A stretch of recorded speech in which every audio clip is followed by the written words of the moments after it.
Paz do Senhor, irmãos. Hoje nós iremos estudar a lição de número 5, que tem como título A Alma, a Natureza Imaterial do Ser Humano. A palavra-chave que define essa nossa lição é alma. E o que significa alma? Alma é a composição imaterial ou espiritual do ser humano. Então, a alma é a sede das emoções, a sede do intelecto e da vontade. E é sobre isso que nós iremos estudar hoje.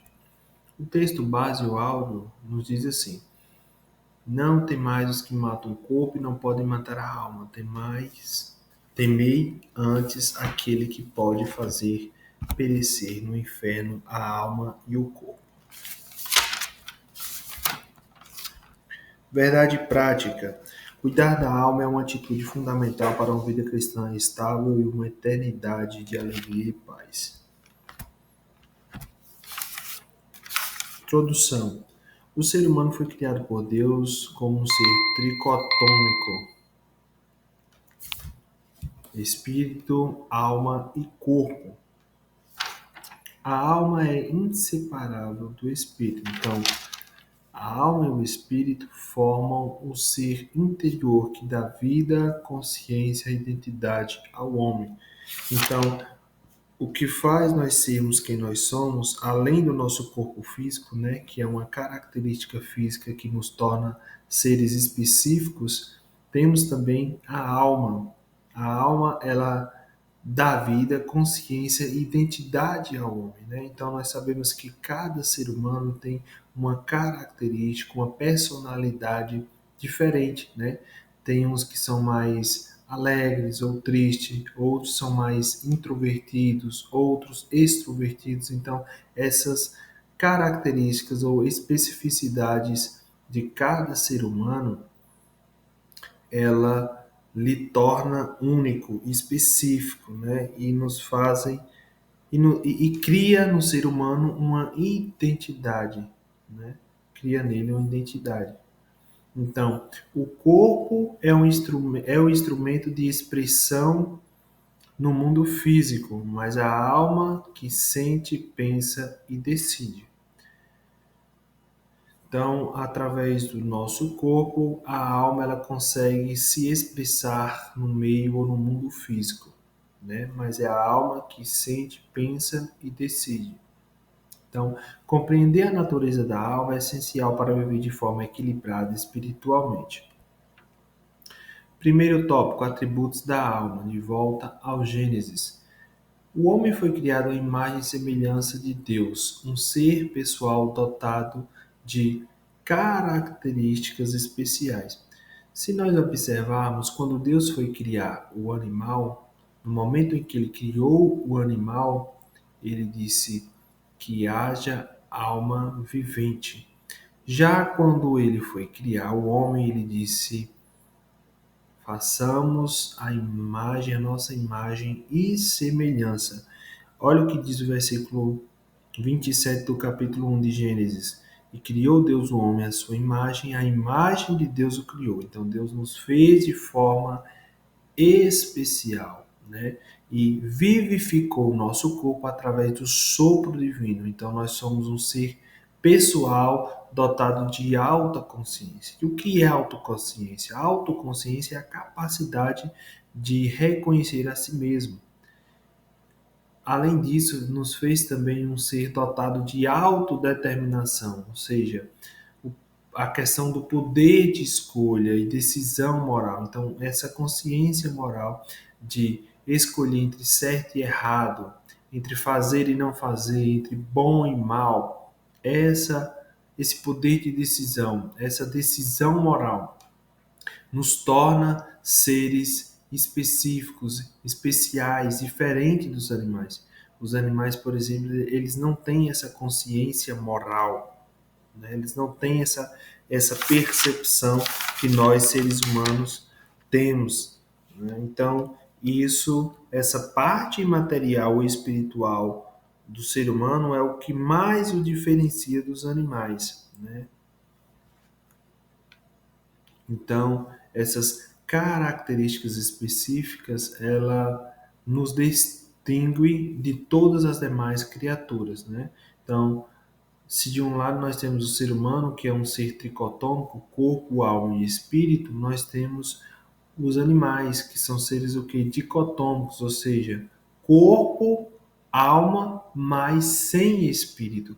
E vale mencionar que a alma dos animais é uma alma rudimentar, uma alma elementar, ou seja, possui emoções básicas como tristeza, dor, né, alegria, afeto. Então, eles possuem emoções básicas e instintivas, ou seja, que vêm do instinto, diferentemente do ser humano.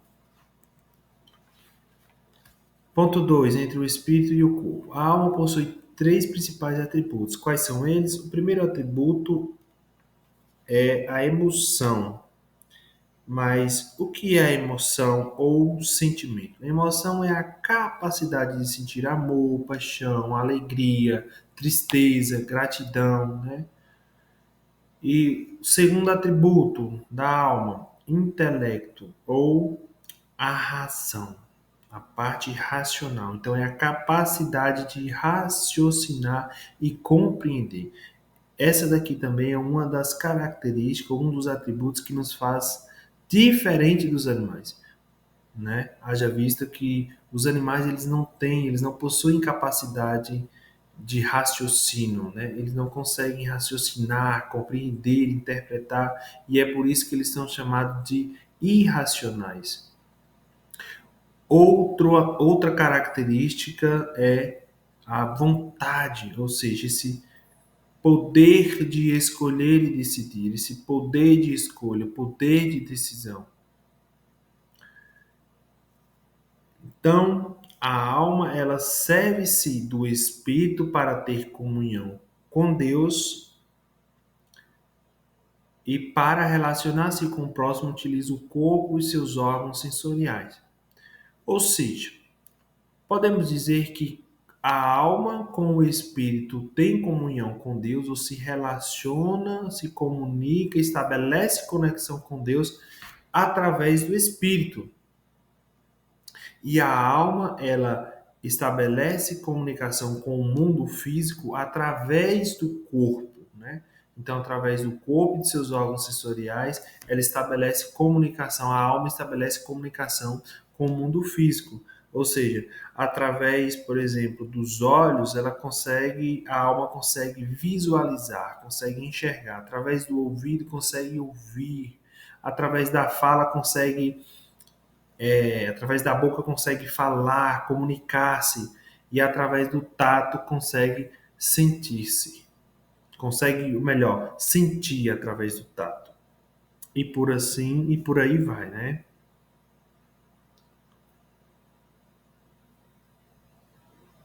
Então, pode-se dizer então que a alma funciona entre o espírito que se conecta com Deus, o ser divino, e o corpo que se conecta com o mundo dos homens.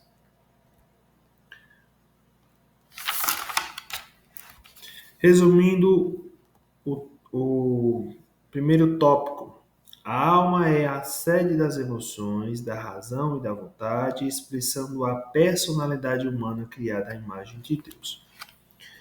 Tópico 2, a natureza da alma, imaterialidade e imortalidade.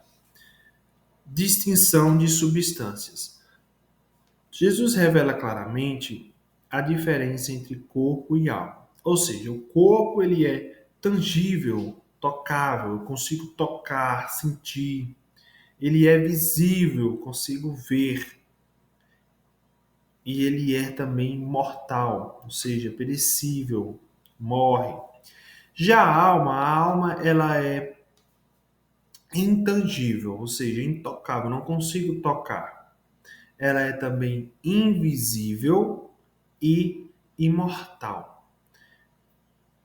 Assim, o corpo é composto por uma parte física ou material e outra parte imaterial ou espiritual, criadas para coexistirem em harmonia, né?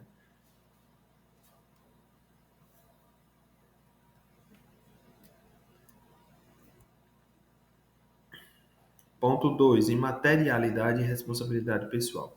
O ser humano é mais do que matéria. Possui uma alma consciente e responsável diante de Deus. Em tempos modernos, o marxismo e outras ideologias negam a existência da alma, reduzindo o homem à biologia e à sociedade. Então, o marxismo é uma linha de raciocínio filosófica, né, econômica, social e política que prega que o homem se resume à matéria. No caso, eles ignoram a existência de uma alma consciente após a morte. Para eles não existe vida eterna, não existe alma, não existe espírito, né? Então, para eles não tem como explicar a realidade através do espiritual. E a única forma de explicar a realidade é através do material ou do materialismo. Então, na perspectiva marxista, não existe Deus, ou seja, a visão de mundo que eles têm é uma visão de mundo sem Deus, né? E de modo que não existe vida após não existe vida eterna, né? E que não existe alma, que a alma ela morre junto com o homem, ou seja, o homem morreu, acabou. O homem morreu, né? Acabou, não existe vida eterna, não existe eternidade. Então eles negam a existência da alma, reduzindo o homem à biologia e à sociedade. A Bíblia, porém, afirma que o homem presta contas a Deus não apenas por seus atos físicos, mas também por suas intenções e motivações da alma. Só que aqui a gente observa um engano, um equívoco, né? Por quê? Porque eles desconsideram a necessidade de arrependimento, conversão e salvação pessoal. E assim eles mantêm as almas de seus adeptos no caminho da perdição eterna, né? A Bíblia diz que aquele que se arrepende e confessa alcança misericórdia. Então é necessário que o homem arrependa-se do seu pecado, reconheça o seu erro e arrependa para que ele consiga alcançar a salvação. E essa corrente marxista, ela prega que não existe, né? Não existe a questão do arrependimento, do pecado. Né? Eles desconsideram essa necessidade de arrependimento. Então, essa ideologia ateísta, ela nega a pecaminosidade e a responsabilidade moral do indivíduo. Né? O que nós já falamos aqui, que é um engano. Tópico 3. A alma renovada e submissa a Deus.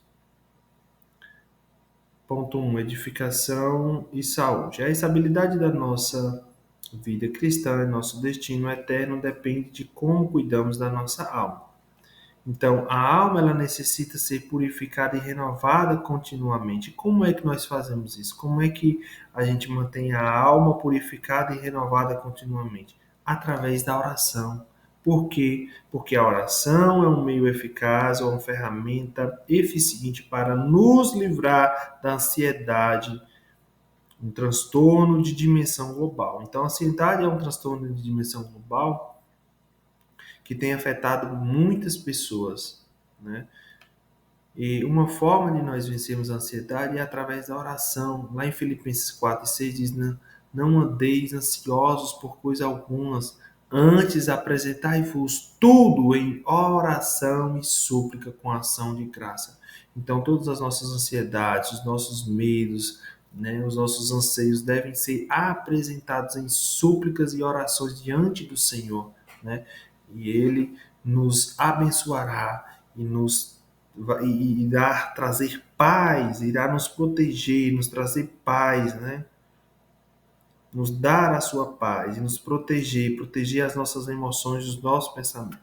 Então, precisamos focar no seguinte: nossa missão, nossa parte é alimentar nossa mente com o que nos edifica, né? Lá em Filipenses 4:8 nos diz aquilo que é verdade, aquilo que é verdadeiro, honesto, justo, puro, amável, louvável, virtuoso, né?